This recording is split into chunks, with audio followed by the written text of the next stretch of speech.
Hey guys, welcome to today's video. We are talking about product regrets because somehow, even though I recently did my whole bad bin clean out, I found another 2 tubs, not just one, but 2 of products that I just did not like. And some of these are brand spanking new. So I figured, you know what, even if it's like once a month, whatever, we're doing this. You guys enjoy it. I enjoy it. We're doing it. So we're going to dive into the not great, didn't work for me, might work for you. Makeup is all very personal as far as like what we enjoy. So take my, not digging on these products with a grain of salt. If you love them, keep loving them. That's always my advice, You do you. All right, and before we jump in, I want to remind you guys, please subscribe, ring the bell, drop it down, hit all, because this is just like the way of the land right now. Notifications are a tough thing. Not everybody's getting my videos, and I want to remind you guys that I do post Monday through Friday, 10 a.m. PST. I am always here trying out new makeup, drugstore makeup, luxury makeup, putting it on, doing crazy things, and I hope that you come back and want to hang out with me some more. So let's just get started. Diving right into this right here. This is Heat Wave from Estee Lauder, and I know a few of you are going to be like, how could she? Like, how could she dog on this product? Because so many people raved about this forever and ever and ever, and I never got it. Can someone explain to me why this was such a hyped item? Like, this was Estee Lauder OG highlighter that everybody loved, and everybody was like, bring Heat Wave back. And it came back, but I don't think it's the same because this is the sparkliest highlighter I have ever put on my face. Is that just, it's just, is that overspray? Do I have to like get in here to get to the good stuff? I just wore this like 3 times in a row, and every time I looked in the car, like it's a pretty gold, but every time I drop down the mirror, which is like the mirror of truth, we all know that. You're like, oh, I didn't blend my eyeshadow as well as I thought I did. Ooh, my foundation. Okay, so anyway, I was just like sparkle central. Like literally, I looked like I was not about to do like my casual day. I looked like I was going to some kind of a festival, but that was not what I was doing and not what I was going for. The tone of it is pretty, but the other weird thing is it disappeared so quickly on my skin. Like it did not wear very long. And Estee Lauder, to me, their products always wear a really, really long time. I'm wearing their concealer right now. Their double wear foundation is awesome. Just majority of their face products are really, really good. So this just kind of shocked me, and I want my money back, but I'm not going to return it. Okay, moving on. Another highlighter. This was just like a chunky monkey. This is just like, do you see that? When it gets chunky through here, I don't like that. It was also a bit grease ball-esque. This is from Model's Own, and this is just their Moonlight Highlight Stick. Yeah, you can see on the edge how it's just like that texture, where it's not a putty highlight, but it has kind of a putty feeling. I'm confused. We're breaking up. We're moving on from this one. I do have a newer eyeshadow palette. This shocked me, and I'm not even saying that it's terrible. It's not. It's not terrible, but it's not fantastic. And I took this as my only eyeshadow when I recently went to Palm Springs. I did not pack anything else, just this, and I wanted to play around with it a few days in a row, and I was able to create an okay look. But the problem that I had was this transition-y kind of a shade right here, this brown, which actually is pretty dark. This is what you have to really work with out of all of these shades to kind of give some depth to the eye. You can work with this one too, but it's very, very like bam, even more pigmented in the pigmentation department. So fluffing this kind of in the crease, pulling to the outer edge, it looked patchy every single time, and I would just be spending so much time blending. I would then take my bronzer to kind of try and smooth things out, and I tried this 3 days in a row. Do not like it. I do love a lot of Jouer eyeshadows. They have their Skinny Dip palette, which is very, very beautiful, gorgeous, just high shine, texture, gorgeous. This one was not for me. The cream shade in here, I have to say though, this is really good, but I'm not gonna like reach for a palette just for one shade. Do you know what I mean? So this was a pass. This is the Essential Jet Set Matte Palette.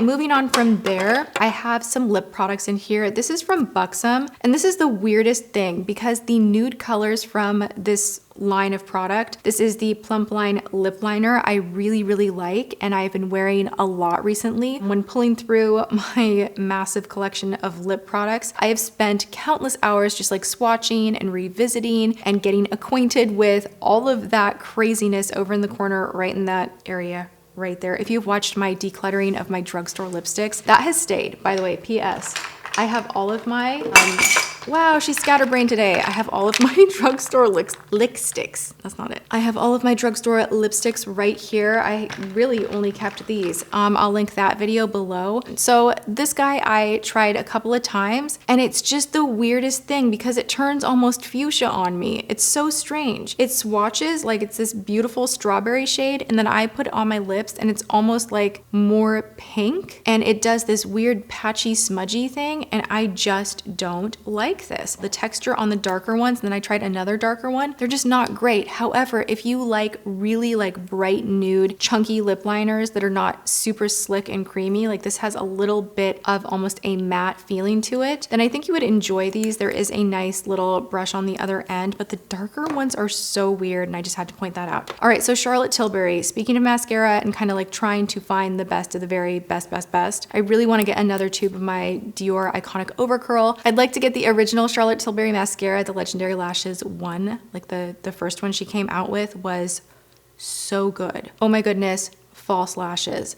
This one, the only issue I have with it, like it goes on great, but 15 minutes later, I will have like the little dots underneath my eye, and it will even transfer up here on my lid. So to me, that is a pass. I was just kind of curious also if that was just me or if any of you have experienced the same with the volume 2 versus volume 1. I feel like I'm going crazy with this, but I had to mention it. I have the Righteous Butter from Soap and Glory, and this is the gnarliest like one-time tint. This is not a self-tanner. It's something that you put on to just make yourself look like a little more tan, and then it just kind of showers off. Now, the weird thing about this, you guys, it's not a golden sheen. It's like a green sheen, and that's what drives me insane with this. Like, it smells great, it blends great, but I look at my skin and I'm like, is it just me or do I look green? Also, if you do not blend this fast, you're screwed. It will just like be streaky all day long, really, until you get in the shower with a good loofah and take it off. It is very transfer proof, smells great, but a little streaky and green. My favorite right now, I have to say, as far as this type of a deal, because I do that more often than even self-tanner. So like when you see my arms looking really tan, it's usually just from a one-day lotion that has a bronzer in it. And the Perfect, it's like PERF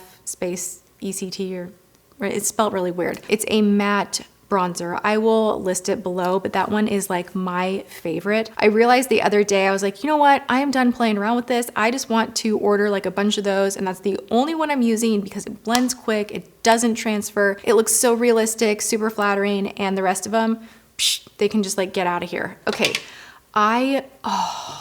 this, gosh dang it. My Snap tutorial, which I will link below. That was really, really fun to film. However, many of you may not know that I filmed that twice, and it was a lengthy process because it took time to get like all the snaps to come in and all of that. But the first time that I filmed it, requested that I use a Sicily primer, and I pulled this out, and I was gonna do a WTF on this. I had bought it, it was expensive, and I was like, screw it, let's just use it for that video, and that video ended up not recording. Long story short, I didn't get to show you guys me putting this on, but it is oily and gross, and I do not recommend it. And I put my foundation on top and wore the foundation, like I wore that makeup for the rest of the day, and my skin looked textured and oily, and it was just a mess. Now, I love Sicily. You guys know I will pay top dollar for the Double Tensor Primer, which is very almost sticky and lifting and hydrating, and I love that one. It makes my foundation glide right on. But this one, the Instant Glow Primer, no. Ugh. Do you see how like loose that is? It's just way greasy. It does not illuminate the way that I want it to, and it's just overpriced. Moving on. We talked about this yesterday, the ColourPop concealer. I tried it one more time after filming that video, the hot or not. I'll link that below as well. That was just posted. I never captured like a super up close specifically of the concealer. I did for the No Filter foundation. That's what I tested. The concealer always exaggerates, like, you know, those tiny bumps, like the teeny tiny bumps that you can get underneath your eyes. Someone else out there has them, right? I get these very small little bumps, and this concealer made me feel like I had a magnifying glass on that. I don't know why. It was the weirdest thing, but every time I looked in the mirror, it wasn't even that it was like creasing so bad, which it did kind of crease. It just like made texture underneath my eyes. Like the coverage is great. It cancels out your dark circles, but if it also enhances texture, I don't want it. Sorry. This is something I purchased while in Palm Springs last. James and I forgot SPF and we wanted to be outside, and I am now that person that's just like, SPF, SPF, I've gotta put it on my lips too. So I got this, it was SPF 30 and it's water resistant and it's 80 minutes and I just thought it looked great. I put it on and it was the chalkiest nude situation ever. It was like metallic-y, chalky nude. It has no slip to it at all. It feels so gross. It tastes like you literally just like went, oh, and like put sunscreen in your mouth. Ew. I was like sitting there trying to have like a beverage and like lay back, and I had this on and I was just like the whole time, and I'm like, and I could like smell it. It was, I just do not like this. All right, another thing for your lips that is super weird. This is from Sarah Happ, and this is the Sweet Clay Mask.